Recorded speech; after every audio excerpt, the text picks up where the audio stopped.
ഇന്ന് പുറത്തു വന്ന 3 IPL ന്യൂസാണ് നമ്മൾ ഇന്നത്തെ വീഡിയോയിൽ നോക്കുന്നത്. അപ്പോൾ ഈ IPL നിങ്ങൾ സപ്പോർട്ട് ചെയ്ത ടീം ഏതാണെങ്കിൽ താഴെ ഒന്ന് കമന്റ് ചെയ്യുക. ആദ്യത്തെ ഒരു അപ്ഡേറ്റ് T10 ലീഗുമായി ബന്ധപ്പെട്ടതാണ്. നിലവിലിപ്പോൾ വർഷത്തിൽ ഒരു IPL ആണ് BCCI നടത്തുന്നത്. അത് 20 ഓവറിന്റെ ക്രിക്കറ്റ് ആണ്. എന്നാൽ ഇപ്പോൾ പുതിയൊരു IPL കൂടി സംഘടിപ്പിക്കാനാണ് BCCI പദ്ധതി. ഇത് T10 ലീഗ് ആയിരിക്കുമെന്നാണ് അറിയാൻ സാധിക്കുന്നത്. സെപ്റ്റംബർ ഒക്ടോബർ മാസങ്ങളിലായിരിക്കും 10 ഓവറിന്റെ T10 ലീഗ് നടക്കാൻ പോകുന്നത്.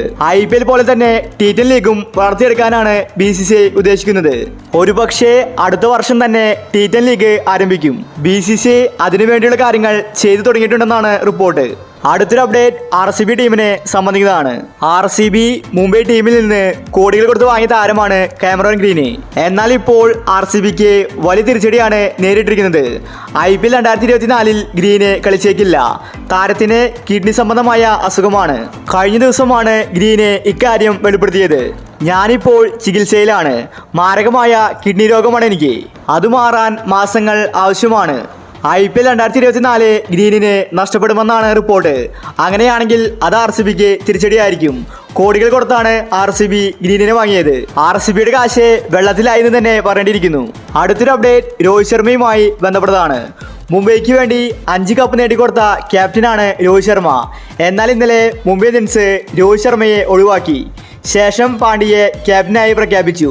ഇതിനുശേഷം ആരാധകർ മുംബൈ ടീമിനെ അൺഫോളോ ചെയ്തു. മണിക്കൂറുകൾ കൊണ്ട് തന്നെ മുംബൈയുടെ ഫോളോവേഴ്സ് കുറഞ്ഞു. ഇപ്പോൾ ഇതാ രോഹിത് ശർമ്മ മുംബൈ ഇന്ത്യൻസ് വിട്ടേക്കുമെന്ന റിപ്പോർട്ടാണ് പുറത്തു വരുന്നത്. രോഹിത് ശർമ്മ ചെന്നൈയിലേക്ക് പോകാൻ സാധ്യതയുണ്ടെന്നും പറയപ്പെടുന്നു. രോഹിത് ശർമ്മയെ ക്യാപ്റ്റൻസിയിൽ നിന്ന് ഒഴിവാക്കിയത് രോഹിതിന് അത്ര ഇഷ്ടപ്പെട്ടിട്ടില്ലെന്നും രോഹിത് ചെന്നൈയിലേക്ക് പോകാൻ സാധ്യതയുണ്ടെന്നാണ് അറിയാൻ സാധിക്കുന്നത്. അങ്ങനെയാണെങ്കിൽ അത് CSKയുടെ ഭാഗ്യമാണ്. രോഹിത് ശർമ്മ CSK ടീമിന് വേണ്ടി കളിച്ചാൽ അത് CSKയ്ക്ക് എക്കാലത്തെയും മികച്ചൊരു ഓപ്പണറെ സമ്മാനിക്കും. അതുമാത്രമല്ല രോഹിത് ശർമ്മയെ CSKയുടെ ക്യാപ്റ്റൻ വരെയാക്കും. ഇനിയും 4-5 വർഷം രോഹിത് ശർമ്മയ്ക്ക് CSKയുടെ ക്യാപ്റ്റൻ സ്ഥാനം ഏറ്റെടുക്കാൻ സാധിക്കും. പാണ്ഡ്യ മുംബൈയുടെ ക്യാപ്റ്റനായപ്പോൾ രോഹിത് ശർമ്മയുടെ ക്യാപ്റ്റൻസിയാണ് തെറിച്ചത്. ഒറ്റ ദിവസം കൊണ്ട് തന്നെ മുംബൈ ടീമിനെ ആരാധകർ വെറുത്തു. അവരുടെ ഫോളോവേഴ്സും കുറഞ്ഞു. അപ്പോൾ ഇനി രോഹിത് ശർമ്മ മുംബൈ വിട്ടാൽ ഏത് ടീമിലേക്കായിരിക്കും പോവേണ്ടത്? RCBയോ CSKയോ രാജസ്ഥാനോ? നിങ്ങളുടെ അഭിപ്രായങ്ങൾ താഴെ കമൻറ്റ് ചെയ്യൂ. ഇത്തരം ക്രിക്കറ്റ് ന്യൂസിന് വേണ്ടി ഈ ചാനൽ മറക്കാതെ സബ്സ്ക്രൈബ് ചെയ്യൂ.